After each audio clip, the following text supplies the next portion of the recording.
Devastated by famine, plague, and war, great Rome, together with a motley horde of Germanic-Arians, entered Flavius Anicius Olibrius. Having occupied a palace of Caesar's, it, proclaimed emperor, with the consent of Emperor Leo from Constantinople, even before capture of Rome, has compelled Senate to recognize for it this sanction.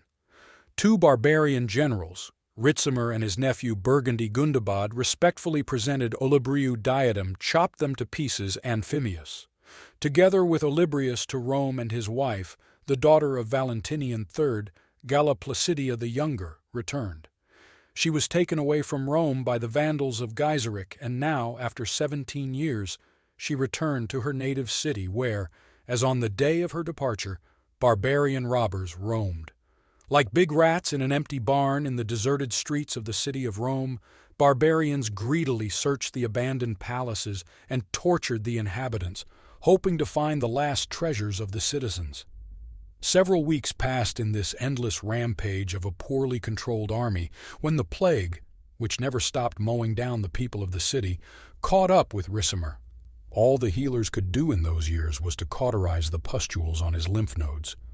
Soon the barbarian, who changed emperors like a baby tired toys, burned in fever, gasping from pneumonia, dying in his vomit. Gundobad, a Burgundian prince and nephew of Ricimer, was appointed generalissimo of the mercenary robber army that was losing discipline. Having also received the title of prefect of Rome, Gundobad continued to formally lead the collapsing power in Italy. In October 472, Emperor Olibrius died of edema, most likely caused by desperate drinking, and the throne, a toy in the hands of barbarians, became vacant again. In the turmoil of the last years of the western part of the empire, Emperor Glycerius glimpses like a fleeting shadow. Gundobad, having learned of the death of his father, the king of the Burgundians, preferred to leave unpromising Italy and return to the north to discuss questions of succession in his tribe.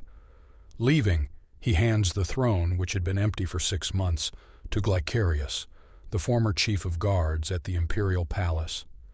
Having no influence on the army, without money or anyone's special support, not recognized by the Eastern Emperor Leo, Glyceri performed the role of a conscientious temporizer, and probably with doom awaited his end. However, fate was very favorable to him. Small gangs of Visigoths and Ostgoths robbing northern Italy did not dare to attack the rabble reigning in Rome, and only the appearance of the fleet near Italy-Illyrian general Nepo forced Glycerius to flee from Rome.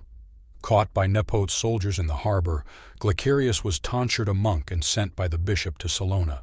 As in the case of Avitus, the rank of the former emperor allowed for a high position in the church, a tradition that would be abandoned in the future by wearing simple monastic cassocks on defeated opponents.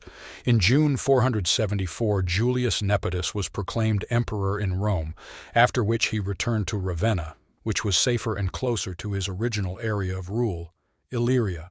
As chief of the mercenary army, which was finally disbanded by then, Nepo appointed Orestes, a Roman from Pannonia, who had once been secretary to Attila. Nepo's attempt to reconcile with the bellicose king of the Visigoths, Eiric, giving him all of southern Gaul up to Italy, angered Orestes, who was ordered to move the army to Gaul. Apparently, the emperor hoped to induce the Visigoths to be more accommodating by military threat. Alas, finally, corrupted Germans refused to move anywhere, and Orestes was forced to revolt. Vostani developed simply. The very rumor of disobedience forced the emperor to leave such an uncomfortable and dangerous throne. Nepo did not fight for Italy, from which he got nothing but a heap of problems, and fled across the sea to his little cozy Illyria, to Bishop Glycerius, where they had a unique chance to organize a club of former but still alive emperors. Orestes, who refused to proclaim himself emperor, dressed in purple his young son Flavius Romulus Augustus. On casual irony, this last West Roman emperor has combined in the name Romulus, the founder of the city of Rome, and Augustus, its first emperor. He was 15 years old. When Orestes Flavius dressed his son in purple, he probably expected that remaining the head of the army could keep her from disobedience. Alas, the Roman had miscalculated. Very soon, one of the most popular commanders among the mercenaries, named Odoacer, shortly before these events arrived with his detachment from the north, came to the commander with a proposal that smelled of spring freshness. The barbarians became weary of their position as mercenaries and offered to settle as Goths, Franks, Burgundians, and others. In neighboring provinces, to get a third of the land in Italy in personal possession and become federates of the empire. Italy, in this case, became just another of the barbarian kingdoms. Odoacer, obviously, received the status of king. Now it is difficult to say where, according to the plans of the barbarian, in the New World Order, there was room for the young emperor. Perhaps he was to sit in Ravenna and accept from all the barbarian kingdoms formal assurances of loyalty, which did not oblige them to anything. Orestes, on the other hand, was unequivocally offered to simply retire, as the imperial army proper would have nowhere else to recruit. Odoacer became famous at the capture of Rome by Ricimer. He was of noble, by the standards of the barbarians, origin, and arrived in Italy, most likely after his defeat at the Battle of Bolia, which forced many Germans to flee from the wrath of the growing power of the Ostrogoths. Having been rebuffed by Orestes, the barbarians rebelled. Odoacer, who, like Ricimer, intended to decide who would rule in Rome, gathered under his banner a multitude of various mercenaries who proclaimed him king. Without wasting time, the barbarian army moved northward, where the emperor and his father had fled, besieged them in Ticinum, and after a furious assault, captured both of them. Soon, Orestes was beheaded, and Flavius Romulus Augustus was taken to Rome as the first Germanic king of Italy. Here it became clear that Odoacer is not going to be known as a tyrant and usurper, and to eliminate the possibility of accusations, before the Senate of Rome was played a sad spectacle. First, Romulus Augustus officially renounced the dignity of emperor before the Senate. Then the Senate officially recognized that the Western Empire no longer existed. However, if you think that at this performance the King of Italy was satisfied, you are mistaken. Messengers from the Senate were sent to Emperor Zeno in Constantinople, and there, on behalf of the Senate and the people, announced that Rome no longer needed its own emperor. One common emperor for the newly united empire was enough.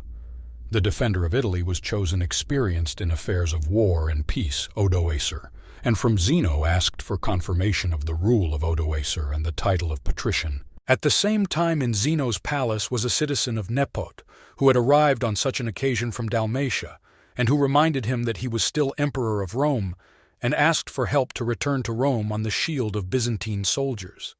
Zeno, that rude barbarian from Isauria, granted the request of all parties enough to take no action of his own. Odoacer did not interfere with him at all, so that formally Zeno did not deny him anything. Whether Odoacer was awarded the title of Paritius is unclear. In Zeno's letters, Byzantines evasively avoid the necessity to mention Odoacer with this title. Nepot, however, was given a diadem in purple, but he received no soldiers and not a single gold coin of aid. There was nothing left for him but to keep the diadem in his palace at Salona and to write letters of reconciliation to Odoacer, lest the barbarian should worry that Nepot was preparing war. Thus Italy and all the western provinces were officially incorporated into a common state with Constantinople as its capital, but now as a province, and the ancient unity of the empire was restored.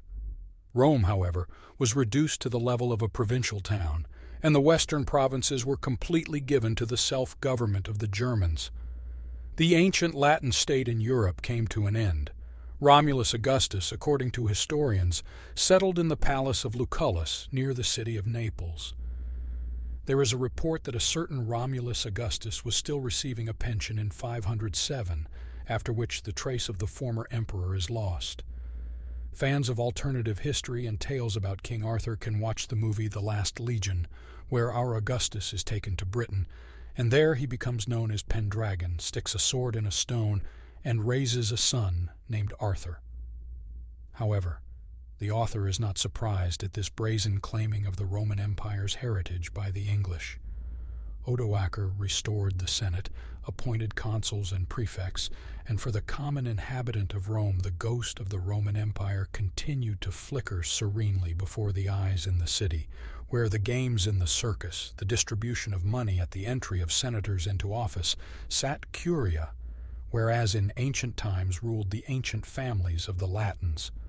On the Solidi of Odoacer, painted Emperor Zeno, the Germans dismantled estates, which often did not even change the owners and did not allocate a third of the land, but simply paid a third of the profits of the additional lord.